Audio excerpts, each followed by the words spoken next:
Welcome to today's edition of the Rush 24/7 podcast. Man, oh man, I really hope you people have your stiff spines in today. And for the duration, because I have never seen it like this. I don't believe I have ever seen the daily soap opera, the script, the narrative, so ramped up, amped up, one-sided. The left is behaving almost like they are in panic.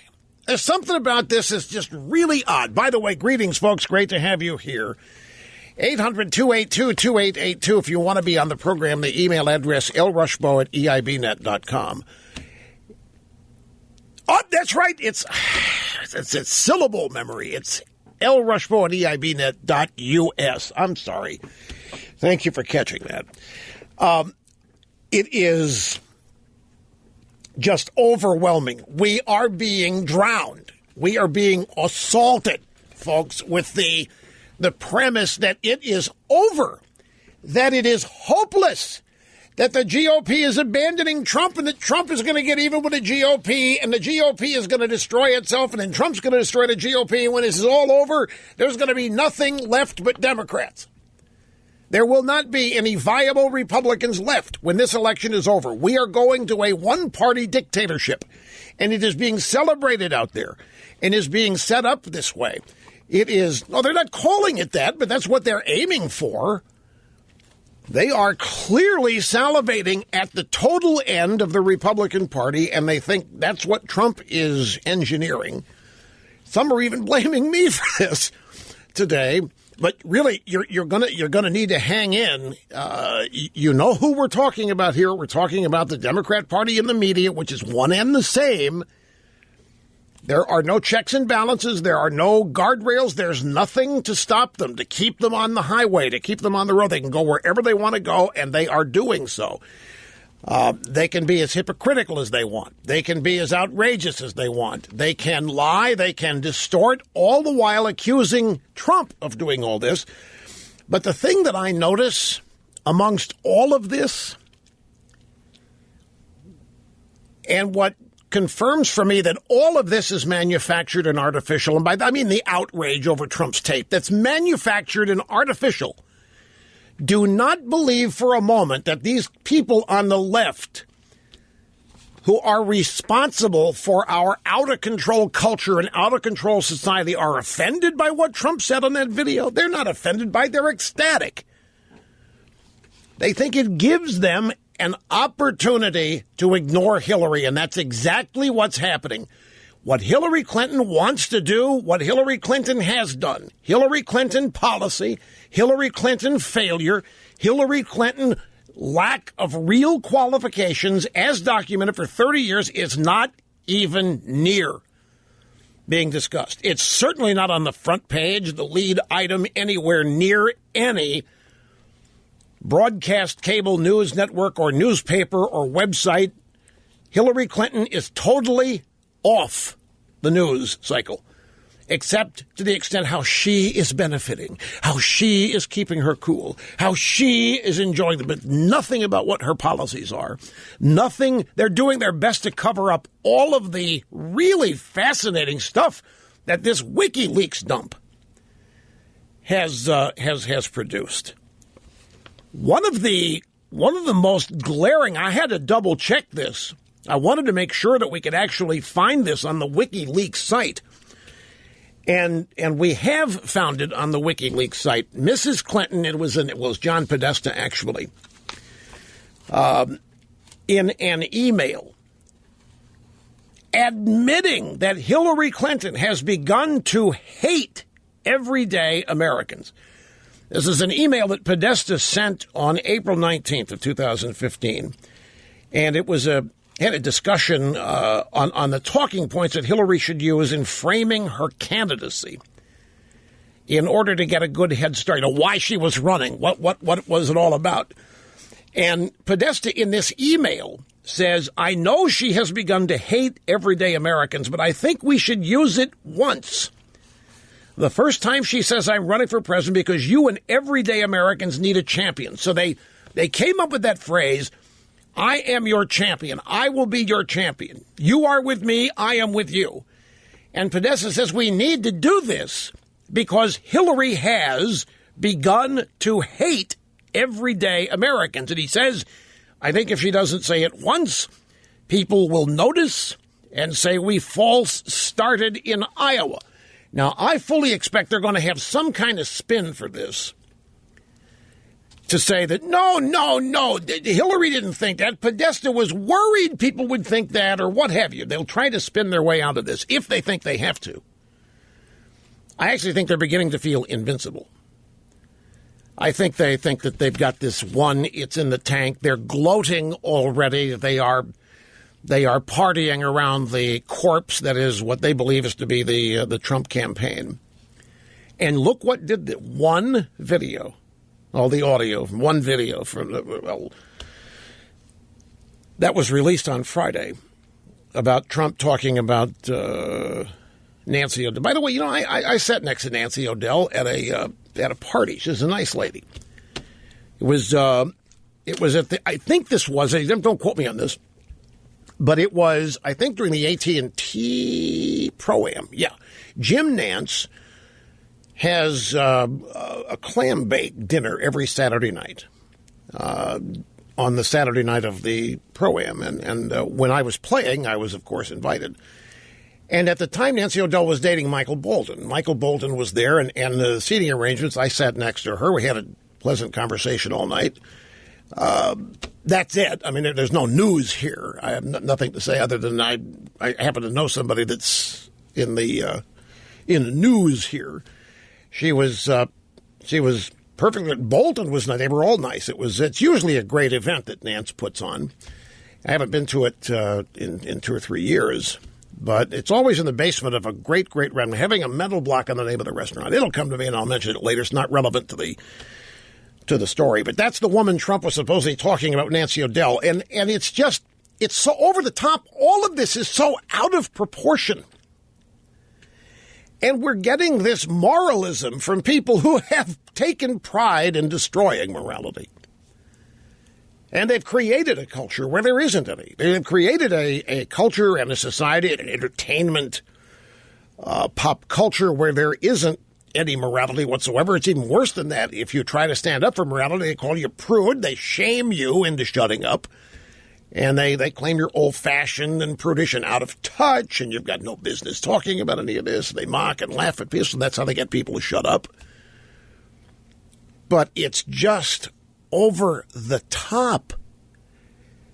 And then we haven't even gotten to the Republican side of this. Paul Ryan, whatever progress, if any, Trump had made in the debate, Ryan just stripped it away with his announcement that he was not going to unendorse, but he had it with Trump, and he's going to totally focus on saving the Republican majority in the House and the Senate.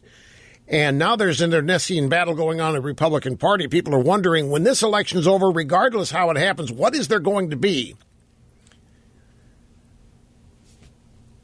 regarding a Republican Party? Is it going to exist? What's it going to stand for? What's it going to be known for? So many people proudly standing up for the Republican Party to lose. And everybody has a pretty good idea who these Republicans are. Mike Huckabee was on the Kelly File last night, and he was asked about this reluctance that the party and the party leadership is showing in getting behind Trump's campaign, all because of this audio. Well, they'll claim it's more than that, but it's all because this thing Friday that came out gave everybody the excuse to jump ship, everybody the excuse to abandon Trump and to start ripping into Trump and so forth. The hypocrisy here is just off the charts. But before we get to Huckabee, did you hear what Eleanor Holmes Norton said? Eleanor Holmes Norton, she is the non-voting representative to the House of Representatives from Washington, D.C. They can't have voting members there because it's not a state. But she gets to go there and she gets to participate and so forth. Eleanor Holmes Norton, of course, has endorsed Hillary. She said that she felt sorry, almost felt sorry for Kathleen Willey and Paula Jones and Juanita Broderick during the pre-debate press conference that Trump had. She said, now you bring in a bunch of women not looking their best, perhaps looking much better 40 years ago, to present them before the debate. For what purpose? So now the Democrats are old woman shit. These women that Bill Clinton attacked, molested, attacked, abused. What good are they now? They're just a bunch of worn-out old women. It looked bad. Why would they bring them out there? A bunch of women not looking their best, perhaps looking much. This is a member of the modern era of the feminist movement where looks are specifically not to matter one way or the other about anything. In fact, Undeniable Truth of Life number 24, written by me back in 1987, feminism was established so as to allow unattractive women easier access to the mainstream of society. Do not doubt it. And here's proof of it. So here comes Eleanor Holmes Norton, and here we have a bunch of women supposedly helping Trump, anti-Bill Clinton. What are they? A bunch of hags. James Carville, Paula Jones. Hey, this is what you get, drag a dollar bill through a trailer park. The left is permanently allowed to violate every damn credo that require us to abide by. They can go out and laugh at women. They can create a war on women. They can insult women. They can insult their looks. They can insult their politics. They can do anything they want with women and get away with it in their minds. It's more than a double standard, and it's more than hypocrisy. It's cruelty. We've been told this is cruelty. We're not supposed to talk about how women appear. It's sexist. It's objectifying. It's dehumanizing. It treats women as less than human beings. And here comes Eleanor Holmes Norton. Now you bring in a bunch of women not looking their best, perhaps looking much better 40 years ago. Present them before the debate for what purpose? Oh, you mean if they had been young and nubile and voluptuous, it would have made more of an impact? Is that what we're to believe? If Trump could have found some 25 or 30-year-old women that Bill Clinton was stumping and bring them out there, that somehow that would have had more impact? Well, isn't that a bit sexist? And, of course, Maud Behar over at the View. Maybe Hillary could have said she apologizes to those tramps that have slept with my husband. During a discussion of the Clinton accusers who attended Sunday's debate on the ABC program The View, co-host Joy Behar suggested that Democrat presidential nominee Hillary Clinton could have said, I would like to apologize to those tramps that have slept with my husband. Maybe Hillary could have said, I would like to apologize to those tramps. Why? Hillary can't apologize to them. She's already tried to destroy them. If Hillary Clinton apologized to these women, it would be for attempting to impugn, discredit, and destroy them as the head of the Bimbo Eruptions Unit. But here yet again, another 70-year-old plus Democrat woman running around calling these three women the tramps who slept with Bill Clinton. And it's the tramps' fault. The tramps, they're just a bunch of filth. Look what they did to Bill Clinton. Look what they did to Hillary. So maybe Hillary could apologize to those tramps that have slept with my husband. Earlier on Monday, Joy Behar, nicknamed Maud here, agreed with Whoopi Goldberg that Clinton's accusers are partially to blame since they knew that Bill Clinton was a married man. Oh, really? So now the women are to blame. They knew Clinton was married. In what world When was the last time you ever heard a liberal woman or a liberal guy blaming a woman for being raped, blaming a woman for having been the victim of an affair with Bill Clinton? When is the last? They don't do this. This is why many people think that feminism has been dealt a death blow, because it sold its principles and what it really believes in order to defend Bill Clinton. Now back to Huckabee. Huckabee last night was on the Kelly File, Megyn Kelly, Fox News. He said, let me tell you something. Here's a little secret for you, Megyn. A lot of these bedwetting, hand-wringing Republicans, they're not afraid Donald Trump's going to lose. They're scared to death he's going to win.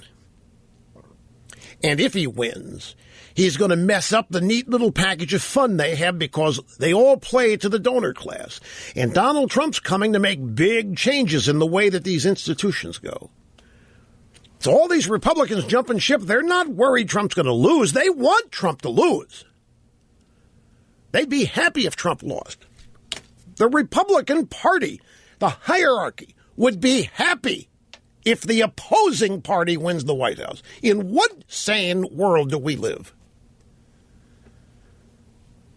And Huckabee says the only thing that explains this degree of panic that these people are going through here, I mean, if they want to lose, and if Hillary's running away with it, then why panic? Why act all exercised? Why act all disturbed? Why act all upset? If you want Hillary to win, and the coverage clearly indicates, no matter what poll you look at, analysts, it's over Hillary in a landslide now, right? Then why panic? Why be upset? You're getting what you want. Hillary winning, and winning big. No, he says they're wet in the bed because they're afraid Trump might win. Back in just a second. I want to grab a phone call to get started. George in Las Vegas. Great to have you up first today, sir. Hi. Good morning, Rush. I want to comment on, I even forget her name. I'm so mad. Joyce Behar's comment.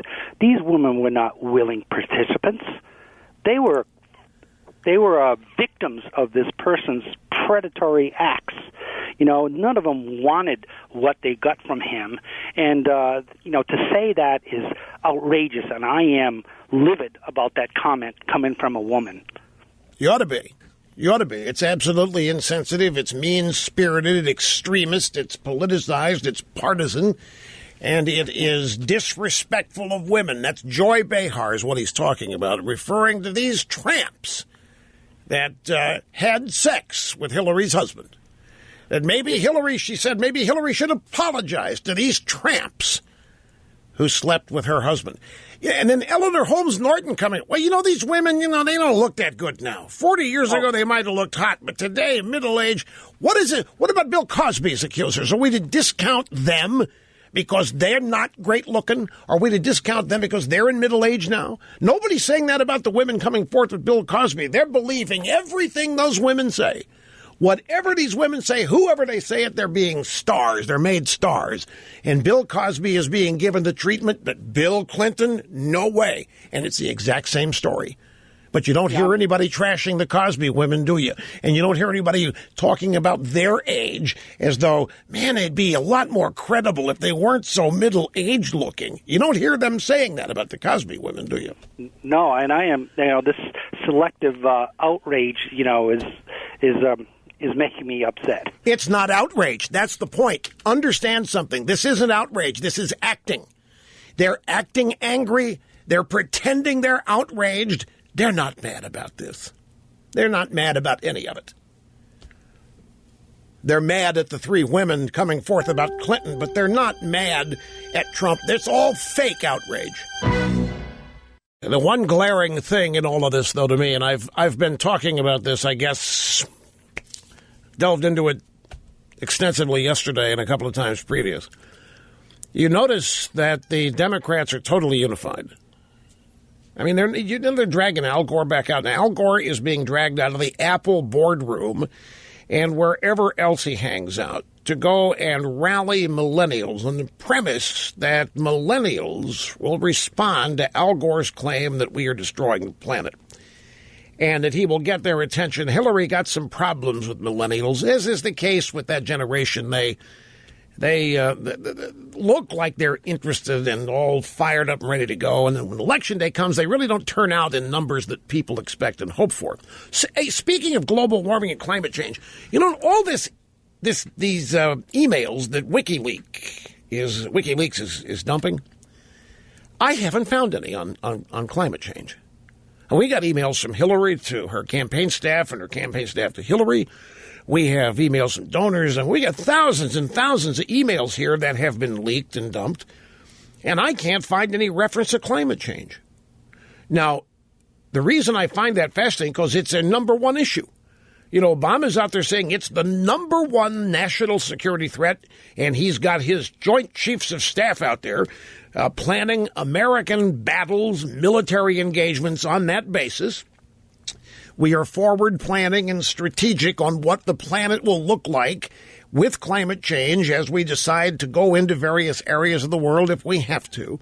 I mean, I know it's absurd, but they're out saying so. And Hillary, big deal about climate change, and yet I can't find them talking about it. I can find them strategizing about any number of things in these WikiLeaks email dumps, but there's not a thread on climate change whatsoever. Now, why is that?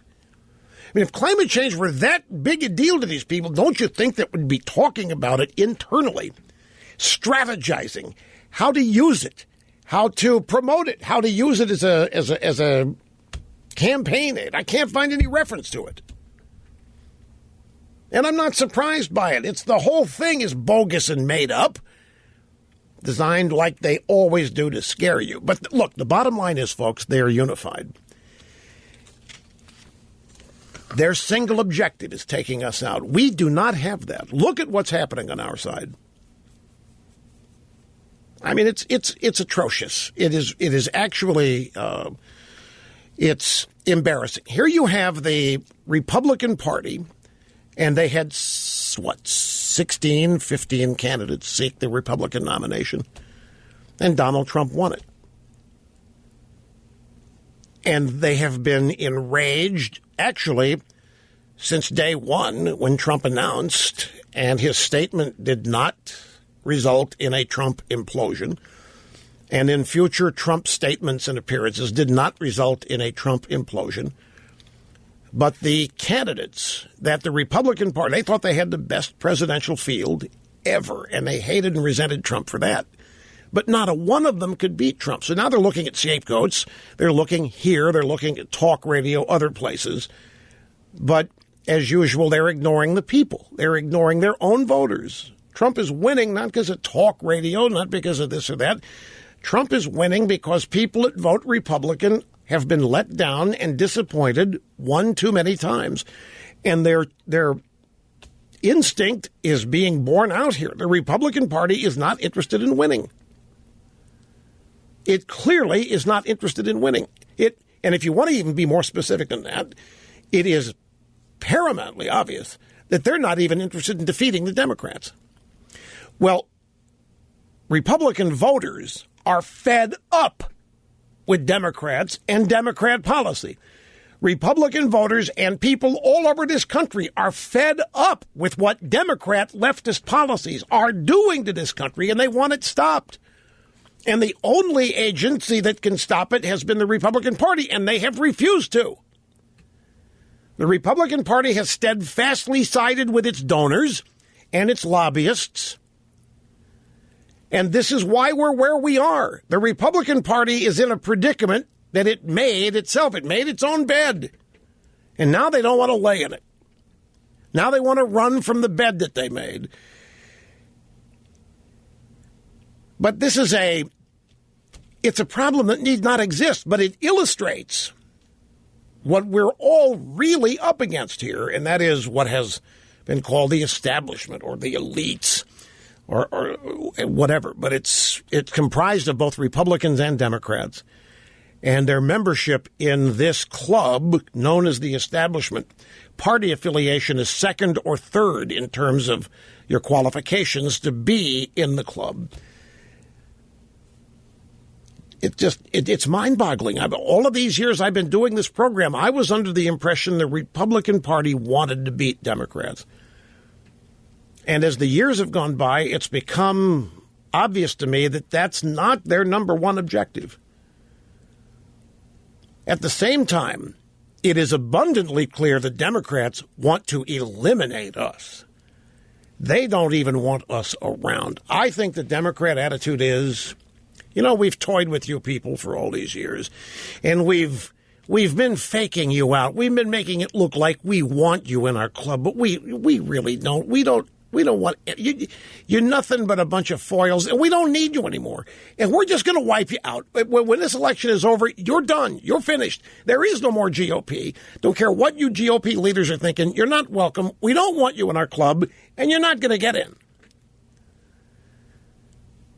They are unified under the premise of total political annihilation. We can't unify around a single premise. Name one thing the Republican Party today could unify on. You can't. There isn't anything. No, not getting rid of Trump, because there's a slew of Republican voters that don't want to get rid of Trump. The Republicans that want to get rid of Trump are a minority. The Republicans that want to beat Democrats are a minority. The Republicans that want to win the presidency this year are a minority. Stop and think of that. It's mind-boggling when you look at it just that way. And now you have Republicans, one degree or another, working as hard as the Democrats are to defeat Donald Trump. Look, I know the drill. They say he's not a Republican. They say he's a Trojan horse, or he's unacceptable, or he's uncouth, or whatever they say. But the American people, Republican voters especially, are fed up with the status quo. We can't stand anymore. We don't want any more of what we've had to put up with for 8 years and many years prior. The country we know and love is being torn apart and rebuilt in ways that we don't want. And the Republican Party didn't even seem to care about that. The Republican Party seems just as eager as the Democrats to pronounce their voters as extreme kooks. The Republican Party seems as eager as the Democrats to blame their number one and number two and number three promoters. Where would the Republican Party be without talk radio the last 25 years? And yet, who now is enemy number one? Talk radio. I don't know what I did to Michael Gerson, but he's back again, the Washington Post, blaming everything Trump on me. I haven't talked to Trump since he made his comments about McCain being captured. Now he doesn't respect military guys that get captured. When was that? Last August? But all that aside, isn't it just heart-stopping and mind-numbing when you stop and realize that the Republican Party doesn't want to win? The Republican Party does not want to defeat Democrats. The Republican Party and the conservative movement cannot unify around a single proposition, and the Democrats easily do. They have total contempt for us.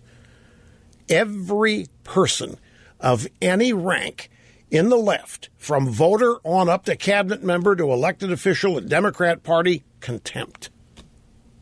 We are the number one enemy. And they will put aside whatever differences they have. This WikiLeaks document dump is showing, it's demonstrating, it is illustrating that there is no boundary between the media and the Democrat Party, that it's one and the same. Facebook sharing research with Hillary, John Harwood of the New York Times coordinating questions and so forth for Bill Clinton, CBS News giving questions for Clinton in advance for an interview, and on and on and on it goes. And over here is the Republican Party, which seems to be relishing in guaranteeing defeat. They somehow think that this is progress or positive. Anyway, we have much more detail on the WikiLeaks dump. Some of it I've even predicted, and it has now been borne out to be true. All that and much more, your calls as well. We get back. How are you? Great to have you back here, folks. Rush Limbaugh, cool, calm, collected, enraged at the same time. Spine of steel, do not cave, do not waver, do not bend to the all-out assault here. That is the daily soap opera narrative. We are being pummeled with it. It's important that you not believe. Even this poll that's... all these people are saying, the Wall Street Journal NBC poll that shows Hillary up 11. It's normally a 3-day poll. They reported it with only 2 days averaged to get max impact post-release of the Trump audio. The sample is skewed. It's all out of whack. It is classic disinformation, classic misinformation. And we find out the people who did this particular poll are working for the Clinton campaign. The people that did, I think one name is Jeff Garrett, and the other is, what's the guy? Peter Hart, whatever. The people that did this particular poll, NBC News, Wall Street Journal, showing Hillary up 11, have direct ties to the Clinton campaign. There is no separation. There is no boundary. There is no media. Everything is the left and the Democrat Party, and members have their assignments. Some are assigned to be in the media. Some are assigned to be journalists. Some are assigned to be producers. Others assigned to run for office. Others assigned to be bureaucrats writing regulations, unelected bureaucrats and so forth. One of these people is John Harwood. I want to go back. October 29th, 2015. I talked about Harwood. He was a moderator at one of the Republican primary debates. And this is what I warned everybody the night before the debate, that Harwood is at CNBC and the New York Times, used to be with the Wall Street Journal. I warned everybody about this guy being a moderator. I'm going to tell you, folks, when I saw John Harwood's name on the moderator list, I knew that we were headed for one of the most biased nights that we were going to see, because if there's anybody openly and willing to act as though he is in the Hillary camp, it is John Harwood. New York Times, former Wall Street Journal, now CNBC. This morning, CNBC Squawk Box, the co-host Andrew Ross Sorkin, speaking with Chief Washington Correspondent John Harwood about the latest WikiLeaks email dump yesterday. The WikiLeaks, all of these emails that have been disclosed relating to Hillary Clinton, how damaging is it? Is there a smoking gun in there? And how is that changing the discussion, or is it not? It confirms the idea that she is a calculating politician. There's no question about that. However, I think after being in politics for 25 years, that is a fact that people know about her and her husband. So I'm not sure that, other than to reinforce the intensity of people who don't like her, don't trust her, I don't see how this is fundamentally new information about Hillary Clinton that changes these long settled views. I am holding here formerly nicotine-stained fingers. The latest batch of emails from the account of Clinton campaign manager John Podesta shows New York Times reporter and CNBC anchor John Harwood giving the Clinton campaign tips about other candidates and bragging about feeling vindicated by provoking Donald Trump as a debate moderator. In a December 2015 email to John Podesta, Harwood bragged about his much-criticized debate performance in which he asked Trump, let's be honest, Mr. Trump, is this a comic book version of a presidential campaign? Harwood titled the email, I Imagine, and continued the sentence in the body of the email, writing, I imagine that Obama feels some sad vindication at this demonstration of his years-long point about the opposition party veering off the rails. I certainly am feeling that way with respect to how I questioned Trump at our debate. He was bragging about having taken the Republican debate off the rails by asking Trump, is your campaign nothing more than a comic book version? And I'd warned everybody the night before. Now, when Harwood was on CBS or CNBC Squawk Box today, he didn't even admit any of this. And he was asked specifically, These emails, WikiLeaks, disclosed relating to Hillary. How damaging is it? Harwood didn't even say, yeah, I'm in there. Yeah, they've got me. They got me giving tips to Hillary. They got me giving tips to the Democrats. They got me bragging about how I tried to take Trump out. It's all there, except he didn't admit it. He didn't admit that WikiLeaks includes him. I know these people. I know him like the back of my hand, and I'm telling you, the night before this guy was the nominator, when I found out he was one of the nominators, it was easy, moderators, it was easy to predict what was going to happen. And there's more. There's a treasure trove of things in these WikiLeaks emails, much of it to John Podesta because he runs things for Hillary. He runs Think Progress, runs her campaign, was Bill Clinton's chief of staff. He is the number one Clinton surrogate. Well, it's a tight race there with Cheryl Mills and Huma Danger. But clearly, John Podesta is the ranking member, certainly one of the three. Let's take a break, and we will continue. Somebody must have got to Frank Luntz. He's on Charlie Rose last night. Said, I'm not a Trump apologist. He's destroyed the American psyche. This is right after reporting his focus group really thought Trump won the debate, so much so that Frank Luntz says, I think he's back in the race. I think Trump is back in the race. A lot of leftist organizations hire Frank Luntz to do their corporate outings and host seminars where he does what he does with his people research and stuff. Some of them must have gotten to him here because Trump's now back to destroying the American psyche. Anyway, hang in there, folks. Be right back.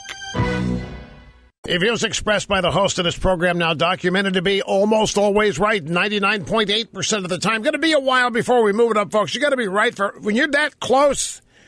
You got to be right with no mistakes for many, many moons in order to move it up even a tenth of a point.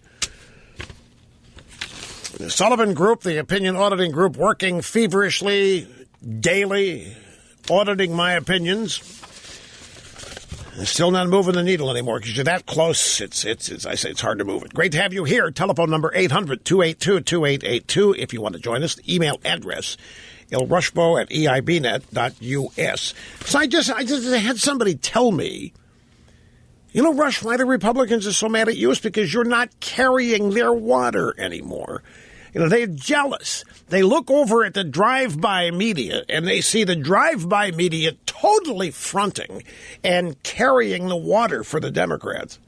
And they think you used to be on their side, but now you don't carry their water anymore. And that's why they're throwing down on you.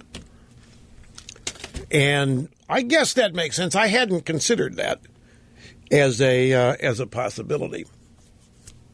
I've just always chalked it up to it's easy to blame other people when things aren't going well. And I have, you listen to this program, you document what's said on this program. I have chosen a different path when talking about the failings of the Republican leadership. I don't make it personal, and many other people do. And I suspect maybe they're not aware of that. If everybody's dumping on them, they're going to conclude that everybody is. But it's just a policy of mine. I mean, it isn't personal per se to document what the Republican Party leadership is doing and how they're abrogating actual leadership. Anyway, I want to go back to a couple of more WikiLeaks email dumps and then get back to the audio sound bites because it all triggers other things. But when I first saw this today, I said, you know what? I want independent confirmation of this. I don't want to run with this yet. So Mr. Snerdley has been eagerly, independently confirming, and we have indeed found this now on the WikiLeaks site. And it is the email in which a Clinton campaign aide admits that Hillary Clinton has begun to hate everyday Americans. Part 3 of its Podesta email released today, and this is a jaw-dropping revelation. And there's another one, too. Let me reach back here to the printer. Do you know that Hillary Clinton, in this email dump, has been expressing in some of these speeches that she has made to the banks and other places, she's been expressing support for fracking? Now, Hillary Clinton is a Democrat, and as a party, the Democrat Party hates drilling for oil in the United States. They despise fracking as a party. They despise it. One of their number one donors is an environmentalist wacko by the name of Tom Steyer. He's from Hollywood. He has donated, I don't know how many millions of dollars to the Democrat Party on the premise that they are going to oppose anything to do with fossil fuels, that they instead are going to endorse and support and invest in so-called clean and renewable energy like windmills and solar panels and the rest of the stuff that doesn't matter a hill of beans to genuine energy output. And the reason for that is that's where he is. That's how he makes his money. He wants subsidies. He wants government money coming back to his businesses, and that's why he donates. Plus, it's ideological. But the point is, the entire Democrat Party and the American left, Barack Obama, you go back to 2007, we've got him on tape promising to put the coal business out of business. We've got him on tape saying, if you want to invest in a new coal-fired power plant, you go right ahead, but you're going to go broke because of what we're going to do with taxes and so forth. And they're doing it. They are impugning, they're ripping to shreds, they're attacking coal mines and the whole coal industry and putting coal miners out of work. And they've got their voters convinced, and they hate fossil fuels, and it's all because they've got their voters convinced that they, too, believe in climate change and global warming, and the Earth is under assault from American progress, and the Earth can't stand any more American progress, so we got to go backwards. And part and parcel of that is they hate drilling for oil, and they hate fracking. The official Democrat Party line, this is why they oppose the Keystone Pipeline. They don't want any more oil. They don't want any more drilling for oil. They don't want any more energy produced from fossil fuels. This is why they go overboard and tell their voters that they are anti-fossil fuels, save the planet, climate change, you name it. And fracking has come in for particular criticism. They blame fracking for earthquakes. They blame fracking for climate change. They blame fracking for poisoning the water. And yet, here is Mrs. Clinton in private expressing support for it and even claiming credit for its invention. From investors.com, during the fight for the Democrat presidential nomination, Hillary Clinton cast herself as a skeptic of fracking. Controversial process to extract natural gas and all, but newly released documents purporting to show excerpts of her paid speeches show that Mrs. Clinton proudly touted her support for fracking, which environmental groups say can pollute groundwater and undermine the fight against climate change. The excerpts show Clinton saying that some environmental organizations trying to restrict her work to promote fracking were front groups for Russian oligarchs. This is now the second instance I'm aware of where Hillary has blamed whatever's going wrong on Russian oligarchs. Now, you might be wondering, who are these Russian oligarchs? Well, one of them happens to own the Brooklyn team in the NBA. They own mega yachts. One of them owns a big house in Palm Beach that he bought from Trump. They are part of the Russian elite that just made gazillions of dollars when communism fell. And the state released control of various elements of the Russian economy. And these guys swooped in, and they just, because they're Russian, we call them oligarchs. It's got a negative connotation to it, but they're no different than our elite wealthy here. Same kind of thing, same kind of people, same kind of reasons they've gotten rich. They own mineral businesses and commodities and this kind of thing. And they've been very, very closely supported by government and Vladimir Putin of the KGB. So it's all incestuous. But she's holding these people up for ridicule. They're out to get her. They're out to harm her Russian oligarchs responsible for this and that. Now she's blaming them here in fracking. But the point here is WikiLeaks published a document as part of what it says is a tranche of emails from John Podesta, Clinton's campaign chairman. Podesta has refused to say whether the excerpts are authentic, but he has not denied the authenticity either. The document published by WikiLeaks shows what purports to be an 80-page memo of excerpts of Clinton's speeches, which she has refused to publicly release during the primary campaign. She won't release these like Trump won't release his tax returns. And this one appears to be attached to a January 25th, 2016 email to Podesta and other Clinton campaign aides. In one excerpt of a speech to Deutsche Bank in April of 2013, Hillary Clinton bragged about the federal government's support for fracking and her own work to promote the process around the globe. She is quoted as saying in a speech to Deutsche Bank, this is one of these speeches for $250,000 or $300,000. She did 2 years of these and earned $20 million, 20 to 30-minute speeches. This is one of those. She said in her speech, fracking was developed at the Department of Energy. I mean, the whole idea of how fracking came to be available in the marketplace is because of research done by our government. So she's out speaking to these bankers, claiming government credit for creating fracking because of research they did. They invented it. Now, if Hillary's supporters and if those who support her who are originally Bernie Sanders supporters, if they find out about this, they are going to feel as sold out as if you learned that the Republicans you've been voting for are secretly pro-choice. I'm not exaggerating. I am not exaggerating this. You must not doubt me when I tell you how much the average Democrat voter despises fossil fuels, despises oil, hates the oil companies, hates fracking. They are a special kind of stupid who have been made to believe that oil and drilling for oil and now fracking is destroying the climate and that we will not have an earth that is habitable in another 45 years, 40 to 45 years.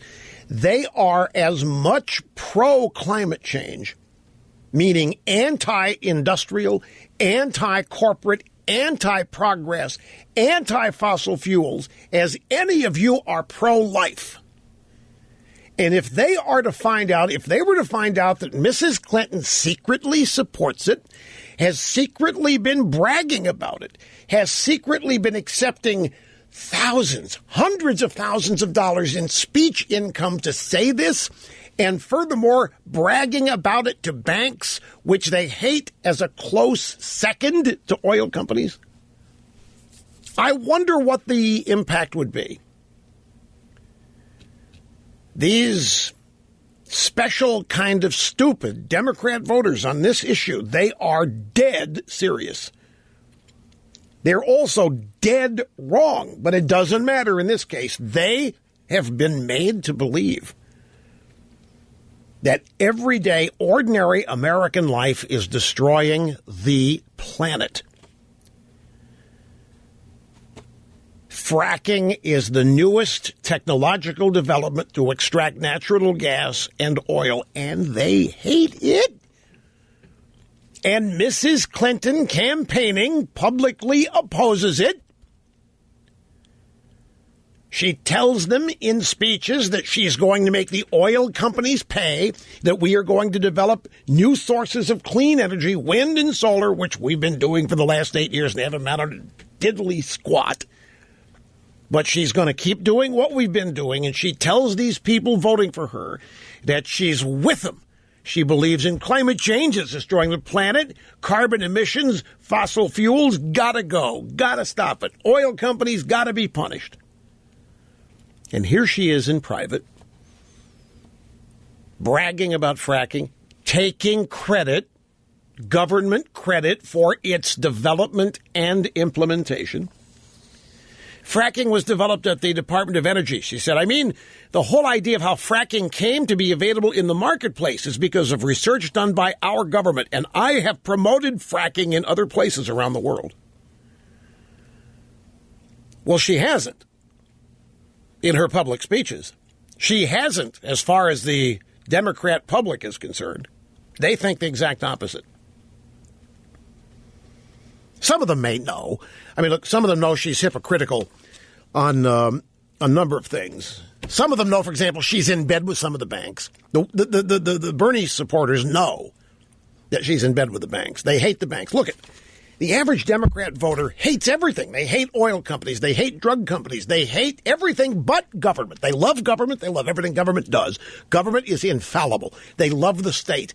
They love anything to do with the state. They hate everything that we call the private sector. They hate big oil. They hate big pharma. They hate Walmart. They hate banks. They hate the housing industry. They despise literally everything where there might be even a tinge of capitalism attached. And every damn Democrat candidate running for office convinces them that they are exactly the same. And Hillary has done that. She's got them believing that she hates the same things they do. And not only that, she's going to hold all those things accountable. She's going to get even with them. They're going to get punished.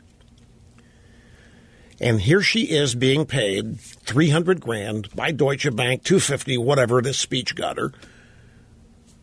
And she's telling these people who invest in this and try to throw off big profits that she's all for it. And by extension, she's going to permit it to continue. Her voters think the exact opposite. And then what I had to get confirmed independently on the WikiLeaks site, this is the email in which campaign manager John Podesta acknowledges that Hillary has begun to hate everyday Americans. The email was sent by Podesta on April 19, 2015. It contains a discussion on what talking points Hillary should be using in framing her candidacy for president in order to get a good head start. Remember, now this is April 2015. This is the crazy Bernie era. And Podesta writes, I know she has begun to hate everyday Americans, but I think we should use it we should use it once the first time she says I'm running for president because you and everyday Americans need a champion. I think what they're talking about is that she needs to start calling herself the champion of everyday Americans. And he's saying, even though I know that Hillary has begun to hate everyday Americans, we still need her to say, just once, just to get the ball rolling, that she's the champion of everyday Americans. I think if she doesn't say it once, people are going to notice. And say we false started in Iowa. Jennifer Palmieri, the director of communications for Hillary's campaign, agreed with Podesta's summary, responding simply with the word truth. To emphasize, Podesta is in black and white admitting that Hillary hates everyday Americans and may have trouble selling the idea that she is the champion of it. But they need to try. They need her to say it. We'd have never known this. I wonder when Hillary's voters find out about this, if they ever do. Don't look for any of what I've just told you to be in ABC, CBS, NBC, New York Times, Washington Post, LA Times. It's not going to be there. Quick timeout. Back after this. Don't go away. Why do you think people are misinterpreting this has begun to hate everyday Americans? What are they saying that we're misinterpreting? What term? So what they're... I see. So what now? Apparently... No, the leak is there. We found the WikiLeaks page. Apparently... Some people are backing off of this now because there supposedly is a misinterpretation of this. And what they are now saying is that it's not correct to say that Hillary, the quote, has begun to hate everyday Americans. What that means is she hates the term everyday Americans. And I guess prefers ordinary to everyday. I'm just going to read the quote to you. This is it's Podesta in an email. Hillary has begun to hate everyday Americans. Okay, that translates itself. So people have run with it. Now the official response, I guess, is becoming, no. He doesn't hate everyday Americans. We were discussing what to call Americans as we began the campaign, and she's going to be the champion. And she didn't want to say this. She's a champion of everyday Americans. She hates the term.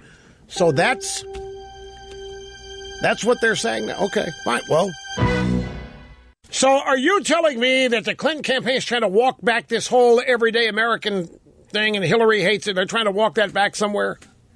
What's wrong with the term everyday Americans? How's that any different than ordinary Americans? All right. Well, here, try this. Try this.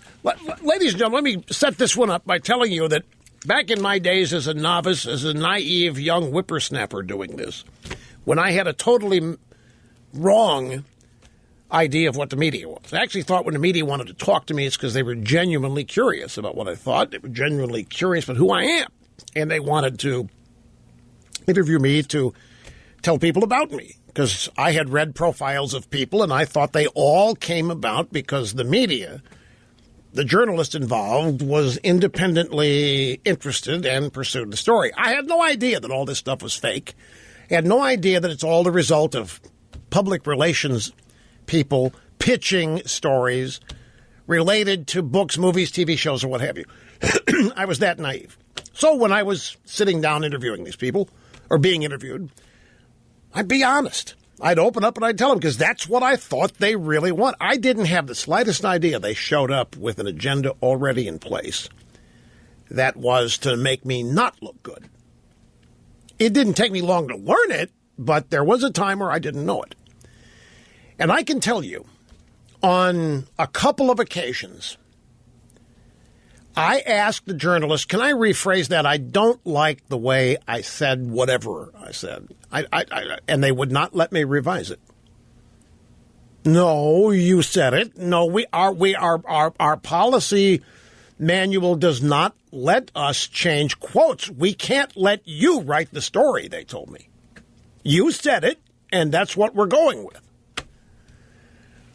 Okay. There's an email in the WikiLeaks dump from Mark Leibovich of the New York Times asking Jennifer Palmieri of the Clinton campaign permission after an interview to use a bunch of Hillary quotes.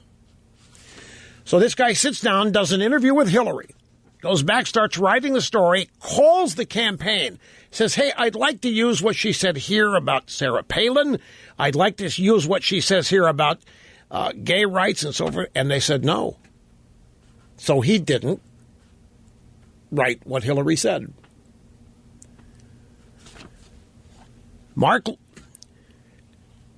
the damn right, the campaign is dictating to the news, just like John Harwood was helping the campaign, the Democrat Party, during these Republican debates. It's all over these dumps. It's all over this WikiLeaks dump about the coordination and the helpfulness of the media with Hillary Clinton.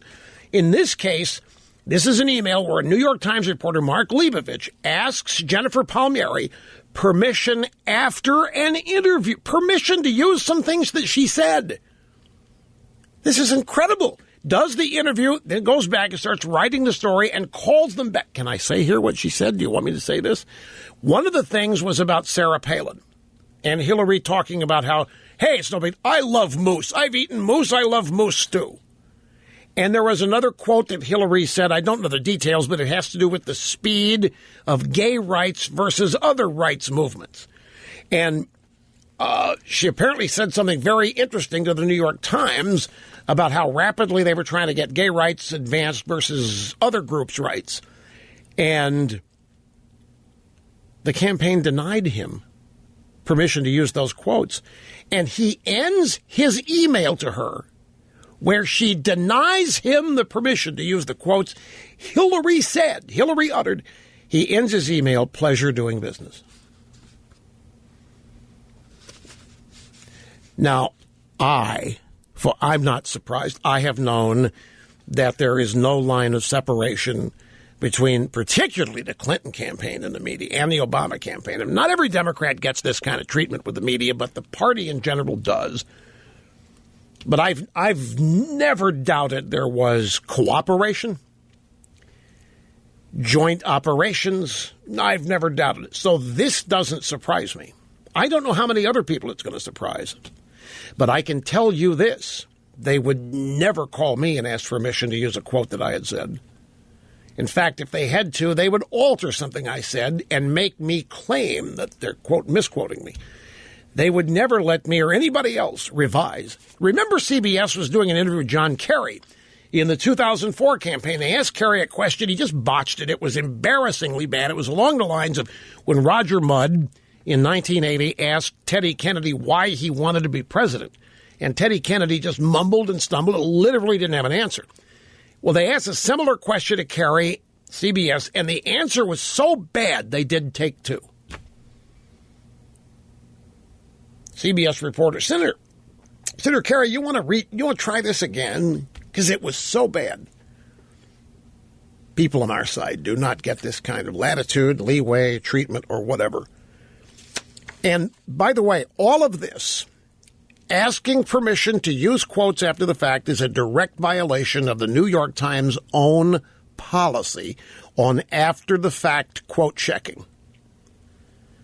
The New York Times has not explained this, and they won't. They don't think they have any reason to explain it. Here's Gretchen, Long Beach, Mississippi, as we head back to the phones. I'm really glad you waited. I appreciate your patience. How you doing? I'm doing fine. How are you? Good. Thank you so much for taking my call. I have a couple of comments. My first is Paul Ryan absolutely stupid with his knee-jerk reaction to an 11-year-old statement that Trump said and just kicks him under the bus? It's so frustrating that you watch Democrats circle the wagons around the most heinous things some Democrats have done, and immediately Paul Ryan just, boom, kicks him under the bus. It's just frustrating, and then creates really a lot more hoopla in a way than that should not have been caused. It's an 11-year-old statement. The man apologized for it.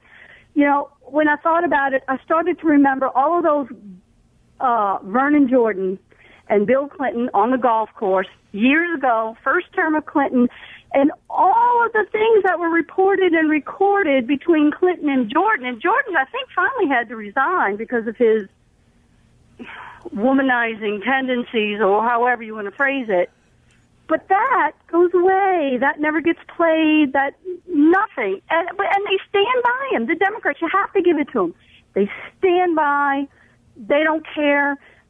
They're going to do whatever it takes to win. They will stand by. Hitler, if it would get them the office to win. But we don't. And I say we loosely because I'm a registered independent, but I vote for conservatives. Right. And we just chuck them under the bus. We chuck them under the bus within, an hour? Is that? I mean, it was so quick. I was like, wait a minute. Yeah, well, you would think they would want to win, right? But it looks like they don't want to win if it means winning with Trump. They must really hate Trump out there, Gretchen. Well, yes, I think they really do hate Trump there's a lot of different reasons why they hate Trump, and it's a myriad, and they all have their different things. He's an outsider. They're an insider. I think there are some rhinos who like the TPP and a lot of the kind of globalist things. There's money to be made there. And I would say then there's some Republicans who are a little bit more have the national concern first. But this is the kind of stuff that Paul Ryan did that's gotten Trump. Well, I'll tell you what this is exposing, Gretchen. It's exposing that all of these years of Republican fundraising on the premise that they want to beat Democrats, it wasn't true, was it? No, it wasn't true. And that's not what they really want to do. I mean, because this. It would appear so. You know, when the Tea Party started, I think there was a paradigm shift in my mind, in that a lot of us out there realized the Republican Party was just as scared of the Tea Party as the Democrats were. We just didn't know it at the time. Right, but it changed their donations.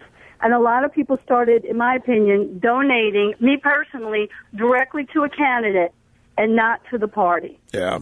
And I told them that on the phone when they would call and solicit. In fact, they would let me know it was being recorded. I said, oh, good, I'm so glad, because I hope somebody's listening to this. But we started, and I think it's just kind of a lot of people across the country started to see and do the same thing. And it's been long. I think a lot of people had their eyes open, shocked that the team they thought they were on didn't exist, and that the games were not being played to win. It was. I guess it's shocking to a lot of people. Now I want to go back because I got a time constraint here. You mentioned Bill Clinton and Vernon Jordan. I had forgotten, folks. She is exactly. There are. I just read it this morning in my mind. I don't recall where I read it, but when I did read it, I remembered it. Bill Clinton, and I don't think Vernon Jordan had to resign anything over this. Vernon Jordan tells other people when they resign. Vernon Jordan doesn't resign. In fact, I remember had dinner in Washington. This goes back to the 90s. This is a Jockey Club, which was the restaurant at the Ritz-Carlton in Washington. And I can't mention the names, but boy, would I love to. I mean, you know these people, Democrat campaign chairman, and we're talking about Vernon. They're openly admitting, they're talking about how Vernon cheats. I mean, he philanders, he's all over the place, and they love him for it, and people at the table were incredulous. You mean you don't have a problem with it? Hell no, it's Vernon Jordan. What are we going to do about it? Vernon Jordan. I mean, that's just what the guy is. It's just who the guy is. What are we going to do about it? He's the greatest guy. You can't do nothing in this town without Vernon, so if he wants... Okay. It was an eye-opening thing. If Vernon Jordan are out there, he and Clinton would be in the same golf cart. They'd be out there playing golf, and every other word, folks, was what people hate Trump for today. He and Vernon Jordan, Clinton and Vernon Jordan, were talking about the kitty, the pussycat, every other sentence. Vernon got Monica a gig somewhere out of the White House, got her an offer for a gig somewhere. And then after Vernon left with Monica, here came Jesse Jackson to the White House for public prayer sessions so that Bill Clinton could get right with God after this mortal transgression and sin. It was the most pukish. Sticking with the phones here, people want to weigh in on this. Here we are today. We're spending a lot of time talking about Hillary, WikiLeaks, the document dump, her basic incompetence and dishonesty. And I look up, whenever I look up at cable news, I don't care what, you know what I'm seeing more often than not? When I just glance up. One line, Trump happy. Can take shackles off now and say what he really means. Subhead, Trump ecstatic about trying to destroy GOP. It's all Trump all the time up on the cable networks. That's the only news that's out there. Trump and his bad polling data, how he lost the debate, he's losing ground, he's going crazy. There's even a story, the sad, lonely life of Donald Trump. That is circulating now. And in the drive-by media, they're trying to overlook this WikiLeaks stuff as best they can. Here's Rich in Port Angeles, Washington. You're next, sir. Great to have you here. Hi. Hey, Megadittos, Rush. How you doing today? Very good, sir. Thanks.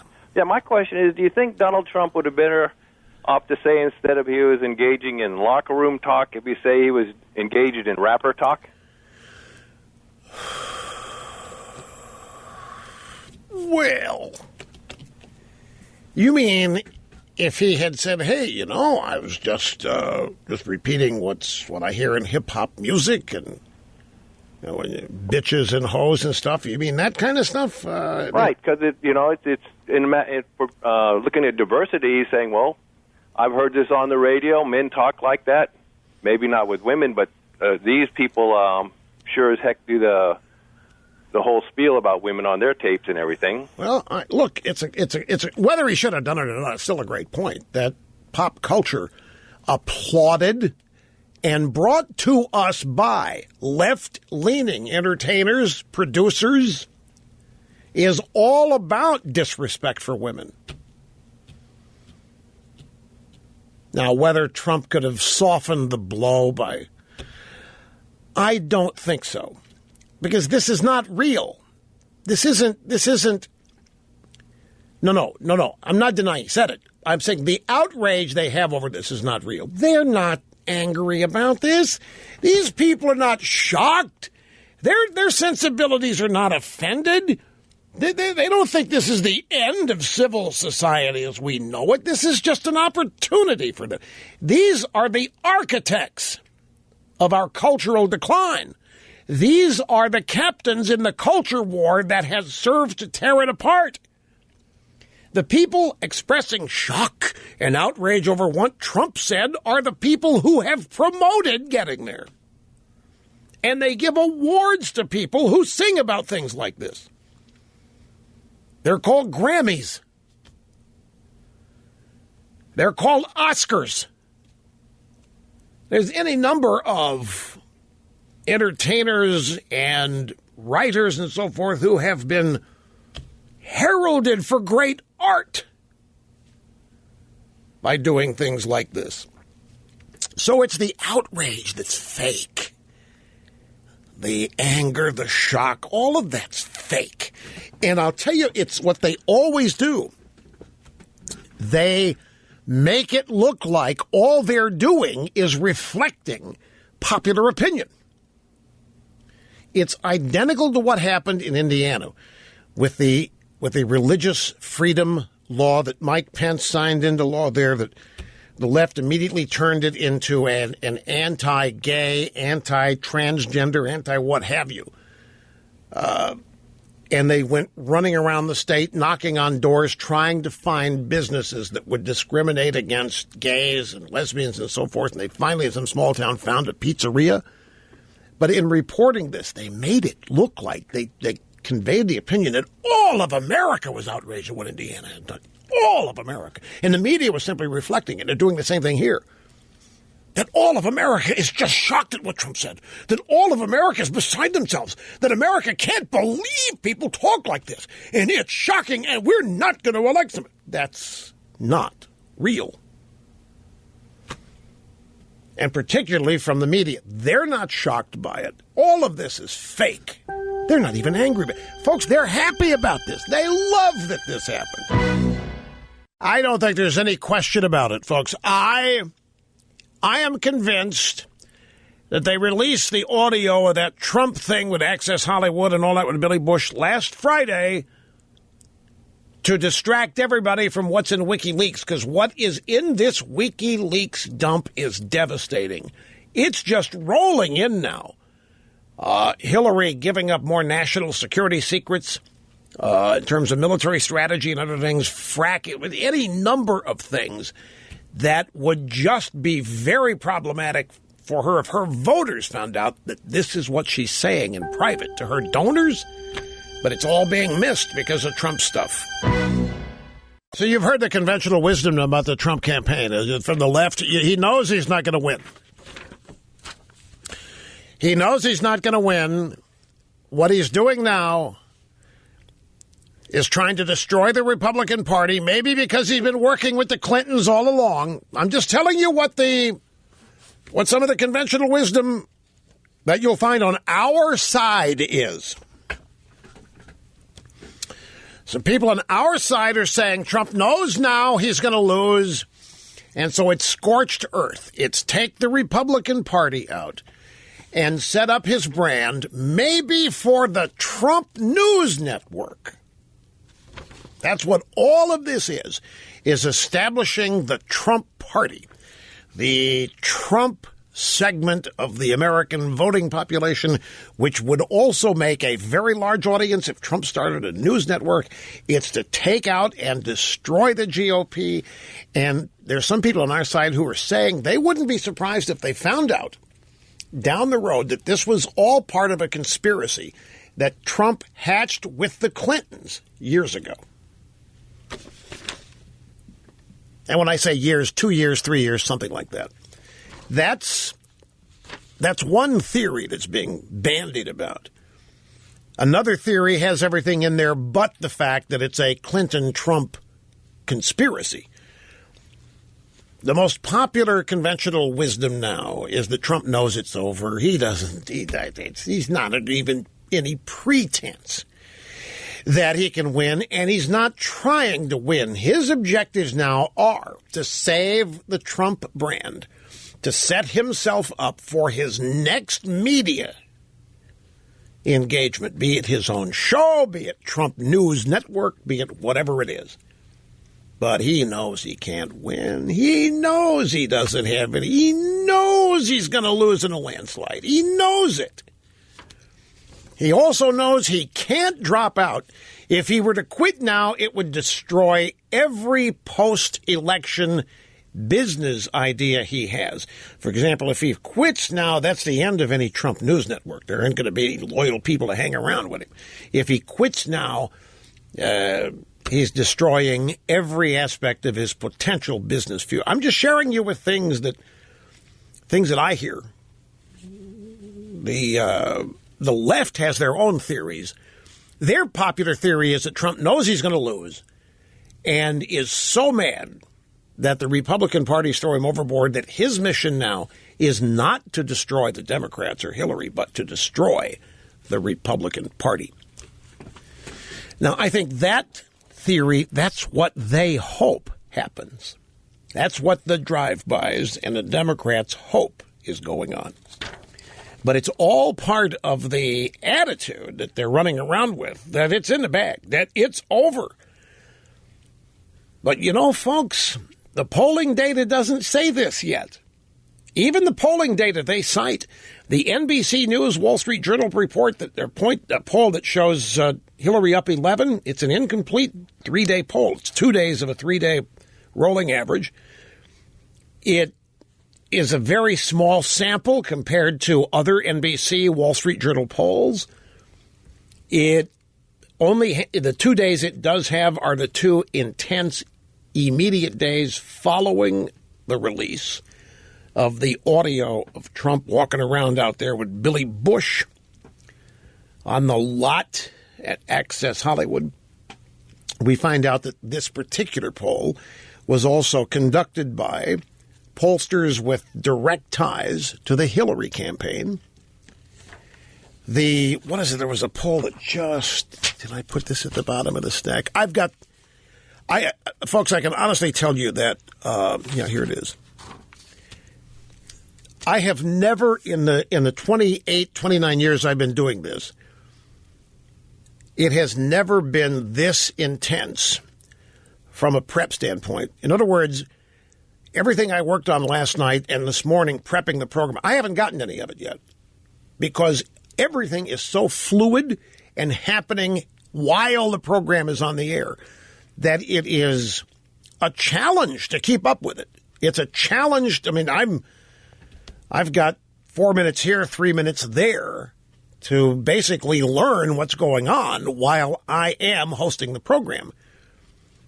And it's just intense. Every bit of it is intense, and it's changing and flowing at a rapid rate.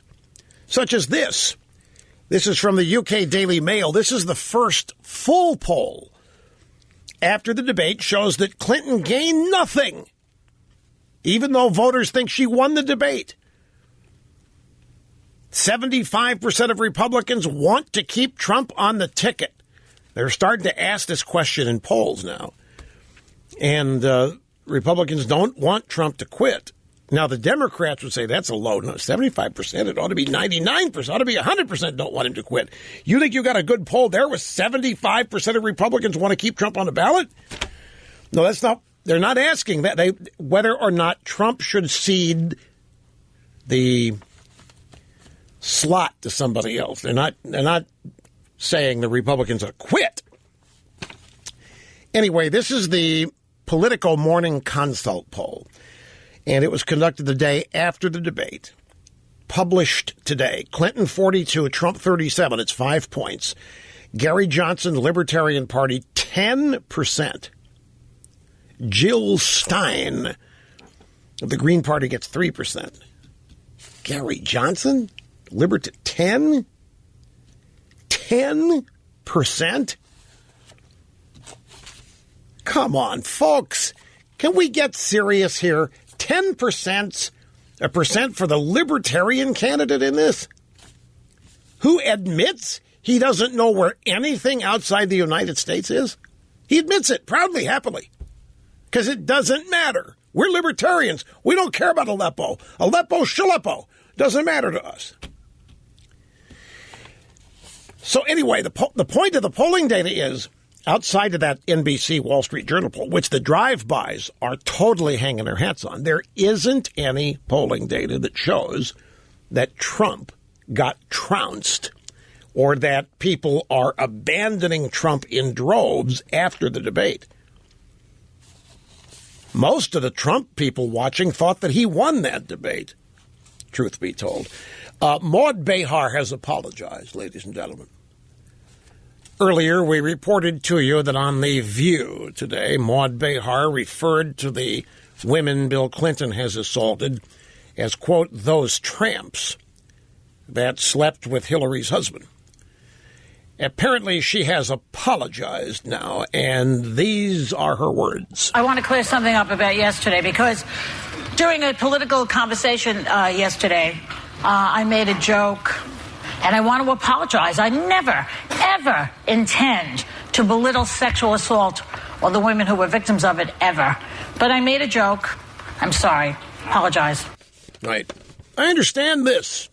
I tell jokes all the time that get misinterpreted as serious political commentary. But should we accept Maud's apology? They're not accepting Trump's.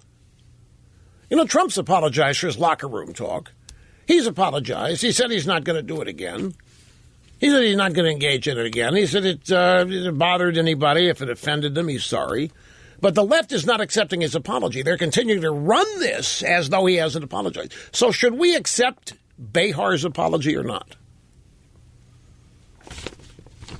You think we should?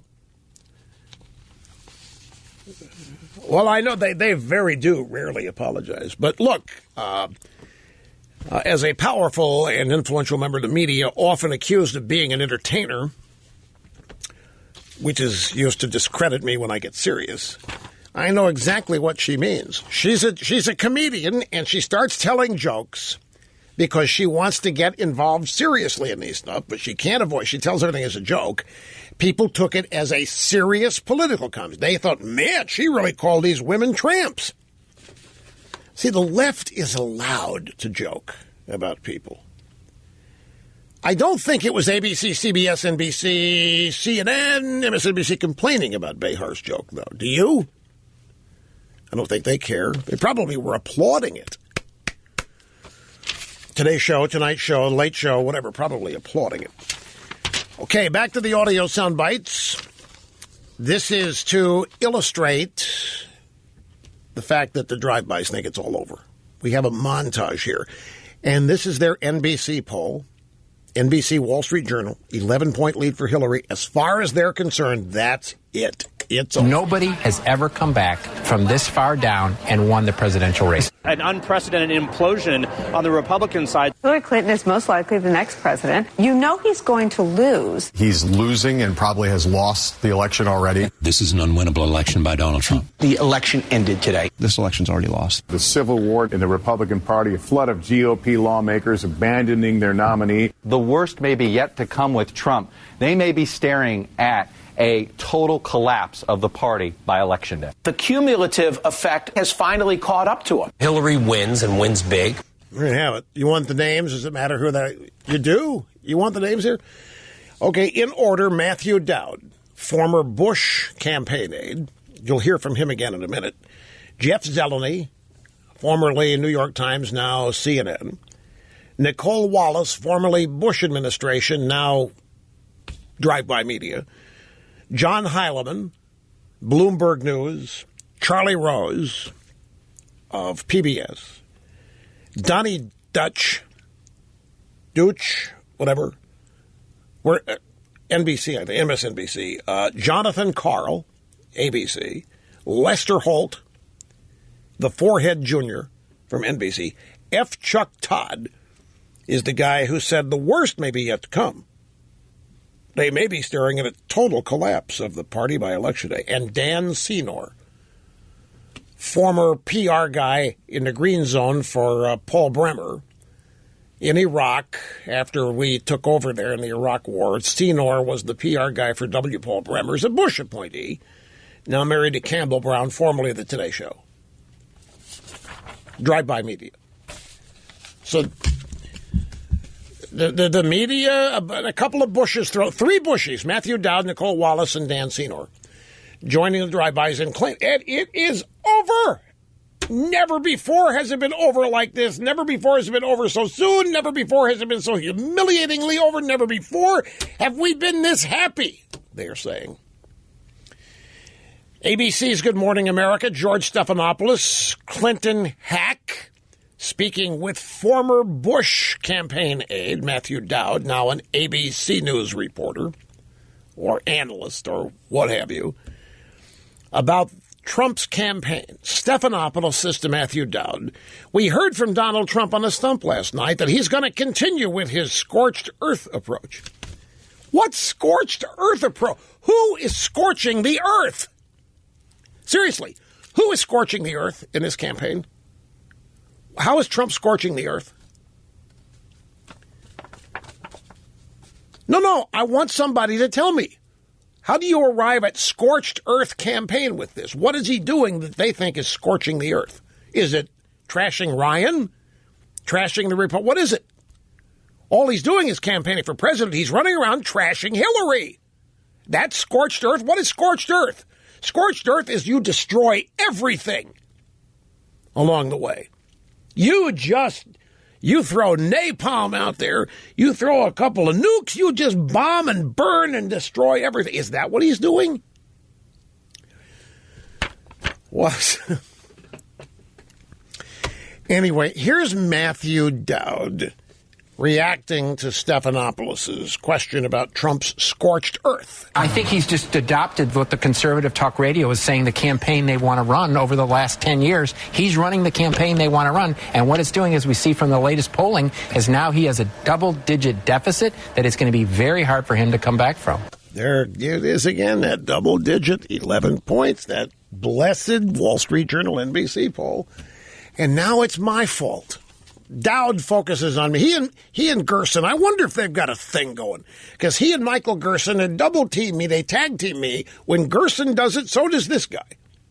And Gerson's got a piece out. Snerdley found it for me. What is it? What Trump actually did was ensure that hardcore conservatives stay with him until the end of his journey, when Republicans begin the search for survivors and examine the charred black box. Trump's performance was perfectly tuned to make a loyal Rush Limbaugh listener burst out in hell yeah. Put Juanita Broderick in the audience. Threaten to jail your opponent. Throw WikiLeaks in her face. Blame her for the death of Captain Khan in Iraq. Dismiss all the fuss about sexual predation in his locker room. Yeah, the Rush Limbaugh Show. And here comes Matthew Dowd basically saying the same thing on Stephanopoulos today. So, see, they're out there. They want to kill two birds with one stone. They want Trump to go away, and then when that happens, they want you to think Trump lost because I was the campaign manager. Which, of course, I am not. Had I been running the Trump campaign, it wouldn't have been anything like this. But nobody asked me. And I don't call them. I am not going to call them. I am not. They've got their people chosen. They've got people they trust. They want to run the campaign. I wasn't going to get within a 10-foot pole of it because I never do. But anyway, I told Snerdley, folks, if they dispatch Trump, the next place they're coming is here. The Democrat Party, if they win this, the next 4 years are going to be about eliminating all opposition. However they have to do it. If they have to buy it off, if they have to jail it, if they have to humiliate it, whatever they have to do, the next, and it's not going to take them 4 years, but that's going to be their objective, is to eliminate all opposition. That's where they're headed. And one of the reasons they're so happy today is that they think that they're already well on the way. Back after this. Don't go away. Are you ready for this? This is Reuters. All this overconfidence is starting to bother them. Hillary Clinton's campaign is confronting an emerging risk to her presidential ambitions. If Donald Trump continues to get wiped out in all of these opinion polls, many Democrats may just think they can stay home. It's over. The media is saying it's over. Trump is fini. He never was in it, but now it's a landslide. Reuters is very worried. And they say the Clinton campaign is very worried. Without enough popular support, Clinton could enter the White House lacking the political capital she would need to drive through her agenda. What an absolute crock. There hasn't... Don't get me... Look, I'm going to explain this in the next half hour. I got to get to a phone call. That is simply... It's not going to matter whether she's got a mandate or not. She's going to do the Alinsky agenda regardless. But I do believe they might be worried about their voters staying home if it looks like a slam dunk. You know, it can be a pain in the butt for people to go to the polls. And if they don't think they have to, hey. Anyway, here's Timothy in Detroit. Timothy, great that you waited. Thank you, and welcome to the program. Thank you very much, Rush. Keep encouraging us. But you know what Donald could have said after that tape came out? He could have said, you know, I was a Democrat back then. Now I'm a Republican. That would have been kind of clever. But anyways, Paul Ryan, I think you're right about the Huckabee theory. I believe, I thought maybe it was just incompetent, but I think he's destroyed the Republican Party. I think it's going to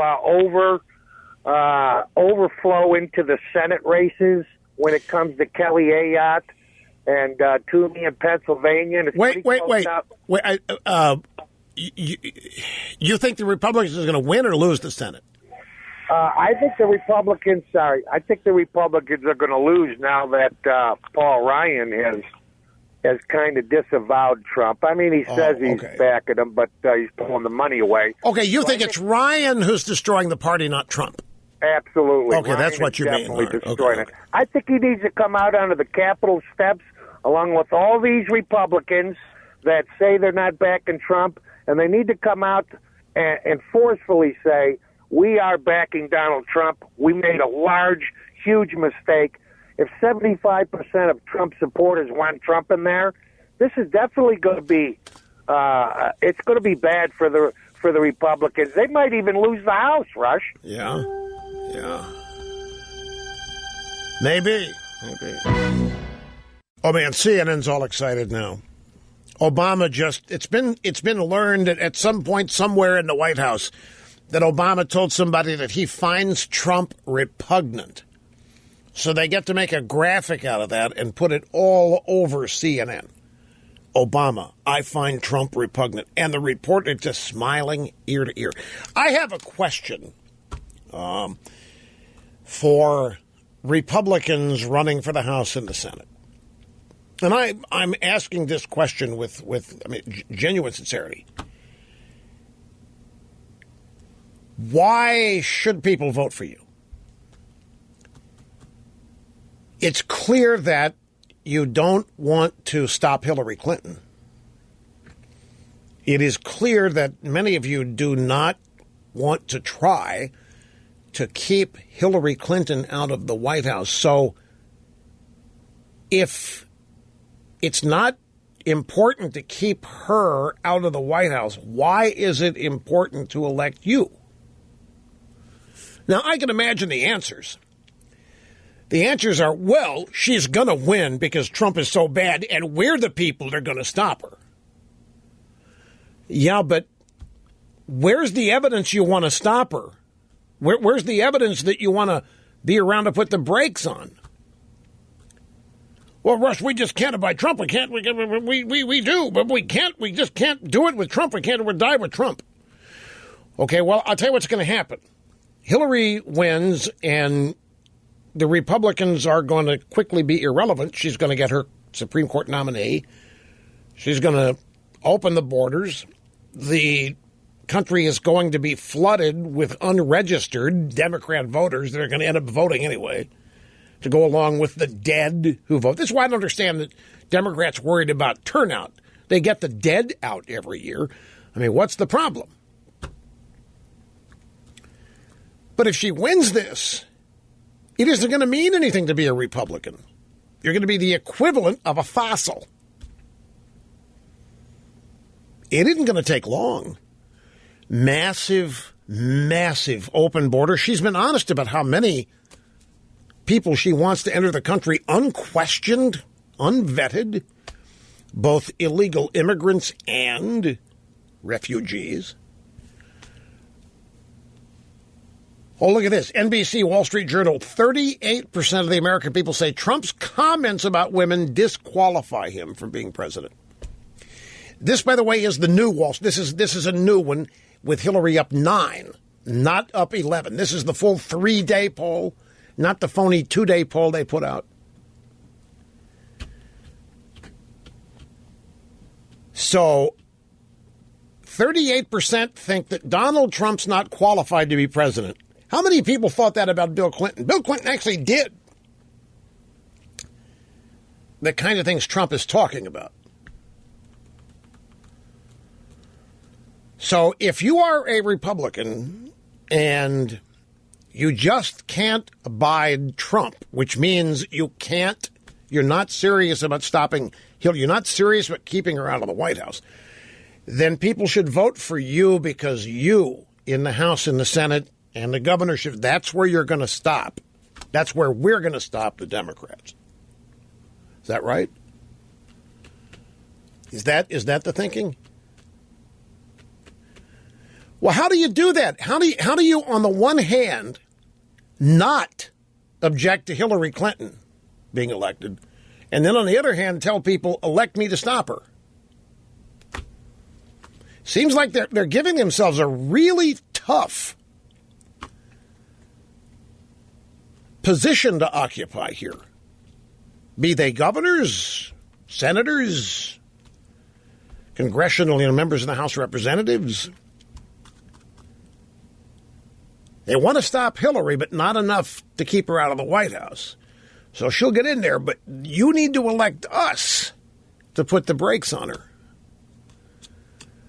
How's that worked out with Obama? I mean, we've had Republican majorities in the House and even the Senate for a couple of years. How has that worked out, stopping Obama?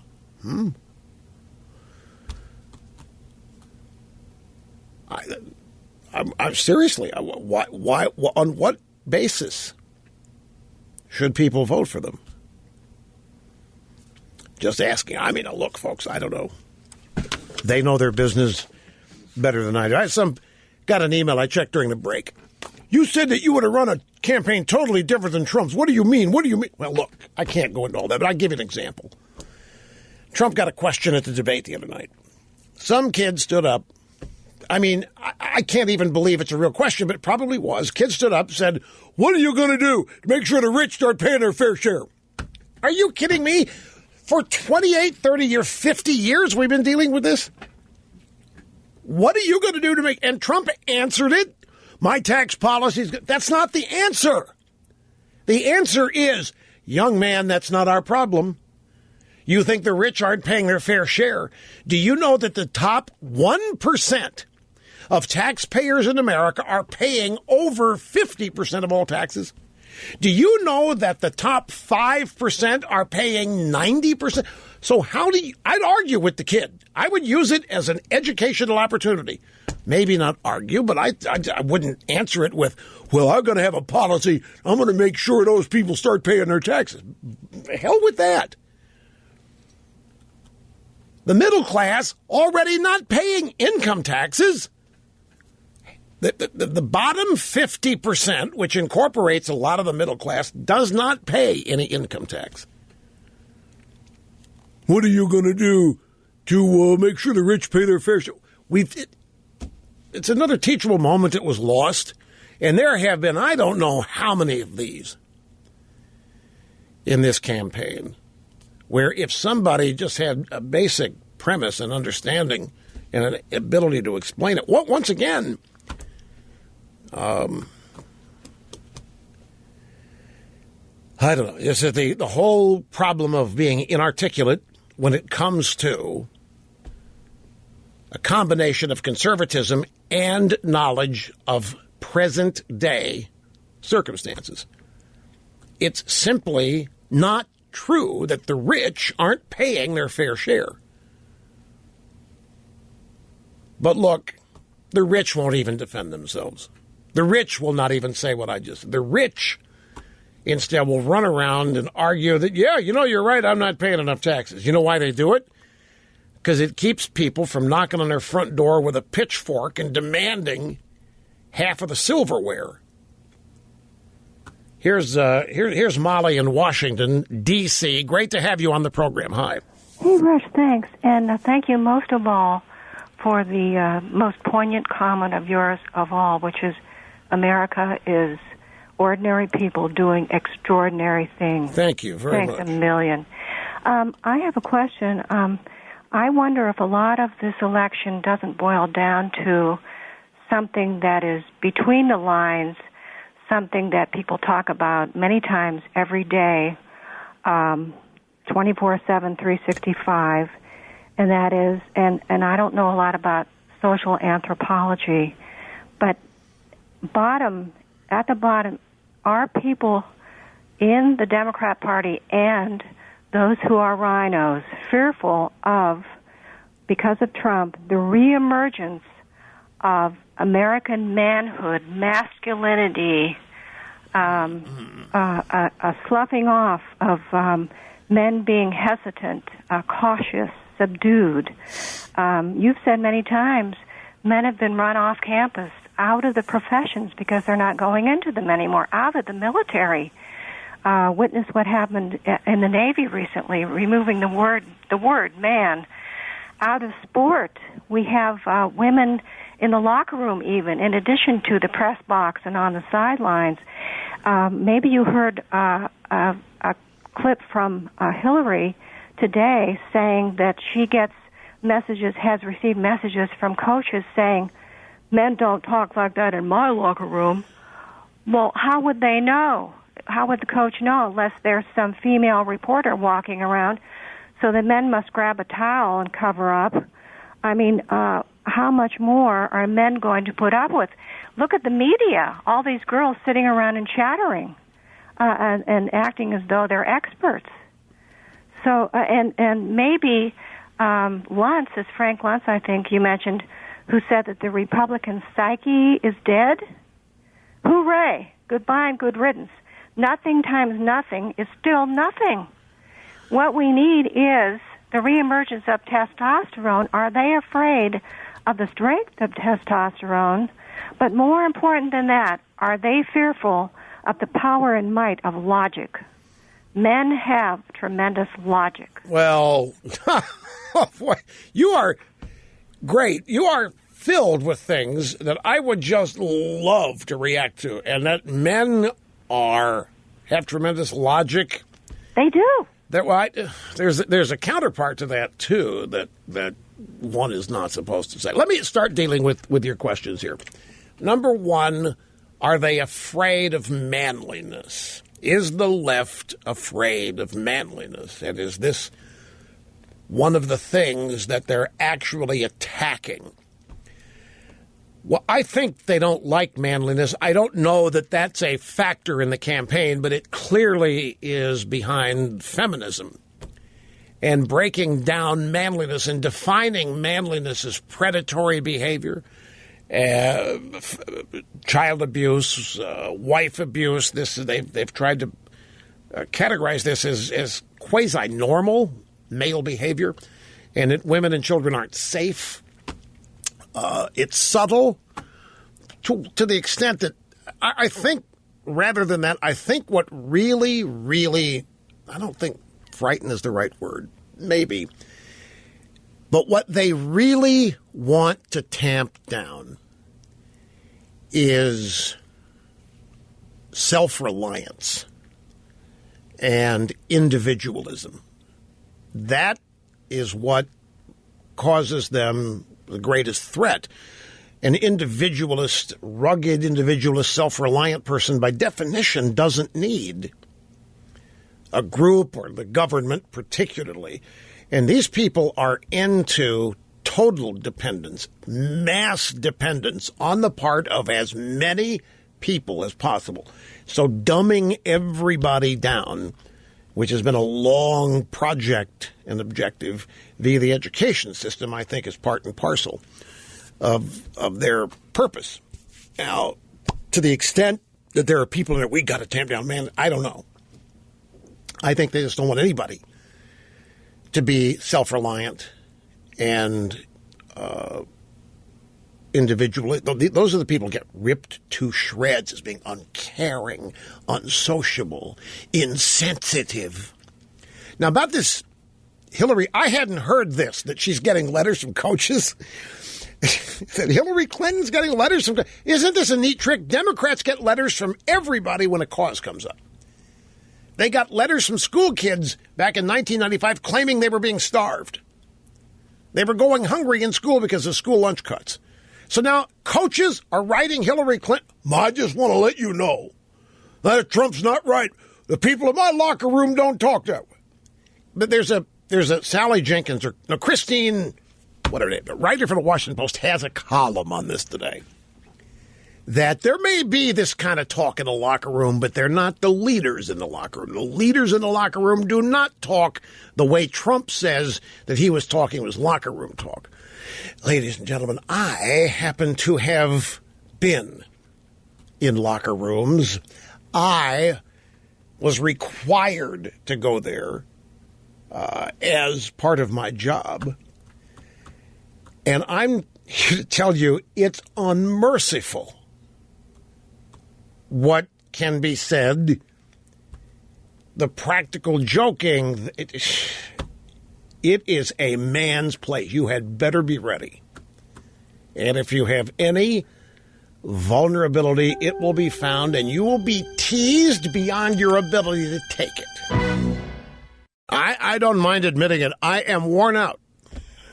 It's just intense, like it hasn't been in a long time. We're ready for it, don't misunderstand. We'll be back in fully rev tomorrow, same time. We'll see you then, folks.